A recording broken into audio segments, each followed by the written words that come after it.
Welcome back to another technical deep dive here in the debug zone. Today, we're tackling a big question and breaking it down with insights from other users. Hopefully, this clears up some misconceptions and helps you get the answer you need. So buckle up, stay a little curious, and let's jump right in.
And that's a wrap.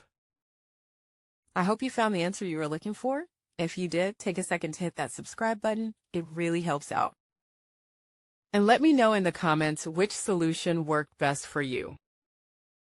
See you next time in the debug zone.